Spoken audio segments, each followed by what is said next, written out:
Saya bingung ya Tretan, mau mulai dari mana pembahasan ini. Karena ketika menyangkut persoalan organisasi Nahdlatul Ulama NU, kayaknya kita selaku masyarakat ataupun selaku rakyat awam di bawah semuanya kayaknya jadi pengikut NU semua, terutama saya. Tetapi ketika publik akhir-akhir ini dihebohkan dengan persoalan yang tampaknya ini saling sikut menyikut ya, antara Rois Am dengan ketum PBNU, akhirnya kurang elok kayaknya ya Tretan kalau dipandang di permukaan publik. Sebab organisasi NU ini ya Tretan bukan organisasi yang hanya baru berdiri, melainkan organisasi yang dilahirkan dari cikal bakal ulama aswaja, yang mana ini untuk mempertahankan tradisi leluhur di tanah air. Ayolah internal kepengurusan PBNU, terutama Gus Yahya sama Rois Am Miftahul Ahyar, baikan dong, baikan ya Pak, Bapak Kiai, para tokoh ya, berpelukan seperti itu. Nggak elok Pak, nggak elok Pak Kiai. Organisasi besar kemudian di tengah jalan diketahui retak begini. Ayolah Pak, baikkan lagi Pak. Lagian ini masalah apa sih sebenarnya? Cobalah Pak Kiai, terutama ketum PBNU Gus Yahya sama Kiai Miftahul Ahyar, baikkan lagi ya, bertemu, komunikasi. Nah, agar komunikasinya itu bisa saling diterima ya, ini mungkin saran ya, kan hanya masyarakat bawah Pak, kalau lagi emosi atau lagi seliweran, pikiran dan hati itu tidak menyatu, mungkin alangkah lebih baiknya sejenak itu kalian berdua untuk sementara jangan bangun komunikasi. Tetapi kalau sudah tumbuh kesadaran, saya harap ini bisa islah Pak Kiai, bisa islah. Kasihan ini organisasi besar, kemudian moro-moro persoalan yang betul ini memang hanya ranah internal Pak, tapi ini kan dampak psikologis sosial terutama kepada para pengikut ini NU di bawah ini kan pasti merasakan hal yang berbeda Pak. Apa sih yang membuat Rois Am dan ketumnya PBNU ini tidak baikan?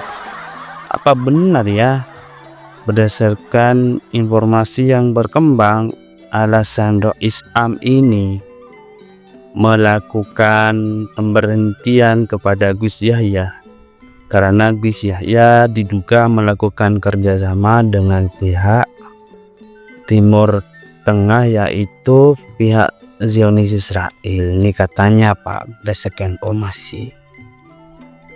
Terus kalau memang ini persoalannya, apa Rois Am ini tidak bisa melakukan tindakan dengan pemanggilan? Panggil dulu Gus, misalkan, piye ki Gus, katanya NU punya nilai-nilai aswaji, misalkan ini kan hanya contoh, begitu ditegur, bukan saling sikut Pak. Jadi kalau saling sikut begini, versi Gus, versi Kiai Miftahul Ahyar, Gus Yahya sudah tidak lagi menjabat ketum PBNU, tetapi versi ketum PBNU Gus Yahya, kepemimpinan dirinya tetap berjalan, seperti artinya tidak sah katanya. Untuk pemberhentian ketum PBNU itu kan harus memenuhi beberapa persetujuan, katanya dari 6 Rois Am, 6 apa 5 ya gitu. Lagi Pak Kiai Gus Yahya sama Miftahul Ahyar berpelukan. Baiklah, kasihan Pak masyarakat seperti itu. Jadi ini imbasnya kepada pengikut NU di bawah itu Pak. Terus tapi ini juga merembet kepada kepengurusan yang lain ya. Setelah polemik ini muncul, kemudian Sekjen PBNU yaitu Saifullah Yusuf, yang mana hal ini menjabat sebagai Menteri Sosial, itu juga dicopot oleh Gus Yahya. Ya Allah, piye Pak Kiai kok tambah semrawut? Ayo dong Pak Kiai, baikan ya, perbalurkan. Kasihan Pak pengikut-pengikut NU di bawah kalau begini terus kepengurusan pusat. Ini kan seakan-akan kurang memberikan contoh yang baik kepada kader-kader dan kepengurusan di tingkat daerah. Itu perpelukan ya. Iya Pak Kiai, kenapa sih? Ada apa ini di internal PBNU? Masa mau begini terus? Seperti itu. Mungkin saran dari para pengikut ataupun loyalis setiap NU, alangkah lebihnya kalau ada hal-hal persoalan yang begitu sensitif tuh mungkin tuh Pak rembuk-rembuk bersama seperti itu. Gimana ini Gus Yahya ataupun Miftahul Ahyar? Ya solid lagi ya, solid lagi.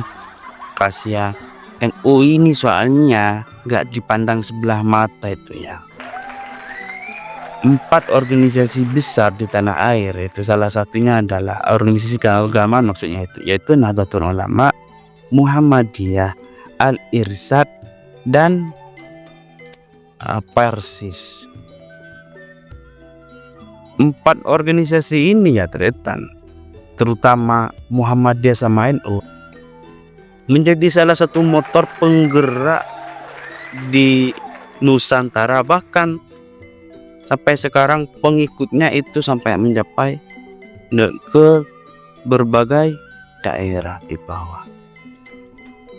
Jadi kalau organisasi besar kemudian internal kepengurusan di pusat terutama tidak solid,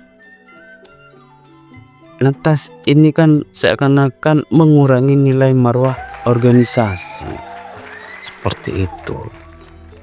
Ya saya tidak mau banding-bandingkan dengan organisasi yang lain. Tentu yang namanya juga organisasi ini kan bagian dari perkumpulan banyak orang yang bersatu, yang menyatu untuk membangun sebuah impian dan tujuan. Ya yang namanya perkumpulan, yang namanya organisasi sama mungkin ya, yang lain itu juga ada problem dan persoalan dan masalah. Cuma kalau masalah ini sampai keterlaluan ya mungkin lah. Ini kan berarti dalam organisasi itu tidak ada salah satu tokoh ataupun patokan yang menjadi penengah ketika organisasi itu ada persoalan. Maka dari itu Pak Kiai Miftahul Ahyar sama Gus Yahya baikan ya, baikan dong, baikan Pak Kiai ya itu. Terus apakah Muhammadiyah persis kemudian Al-Irsyad nggak ada persoalan di internalis? Ada, itu sama ada.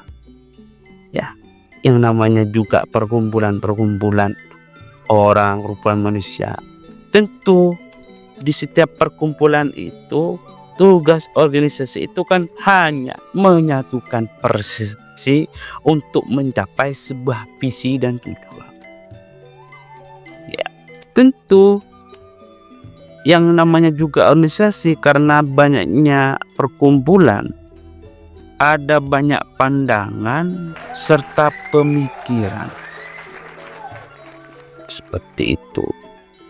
Ada yang mengatakan satunya mungkin cenderung terhadap pemikiran A, yang satunya cenderung terhadap pemikiran B, yang satunya cenderung terhadap pemikiran C. Nggak apa-apa, berbeda nggak apa-apa, asal perbedaan itu ayolah sebagai orang pelaku organisasi tanamkan dalam diri kita, jangan membuat gesekan di dalam organisasi.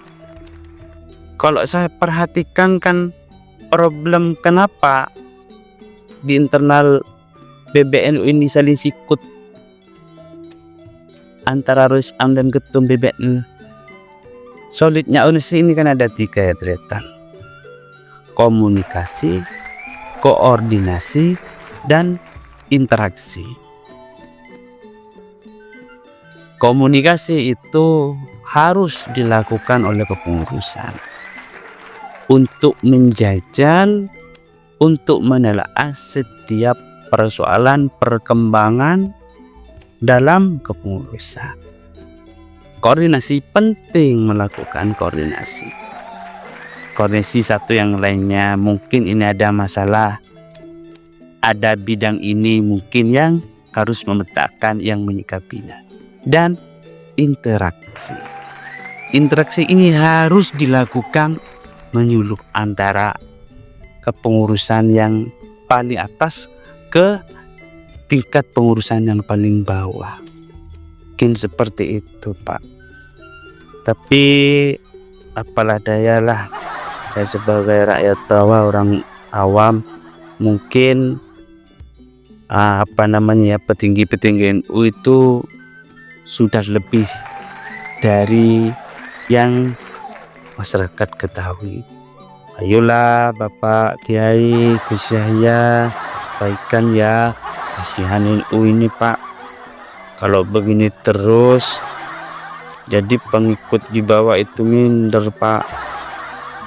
Minder dalam artian ini minder bisa berstigma buruk, berstigma tidak baik kepada kepengurusan pusat gara-gara kurang solidnya kepengurusan. Seperti itu. Jadi kalau kayak gini kan di internal PBNU ini kan terpecah Pak ya. Ada kelompoknya Gus Yahya, ada juga kelompoknya Gus Kiai Miftahul Ahyar. Ya begitulah mungkin ya, sedikit, semoga bermanfaat. Terima kasih.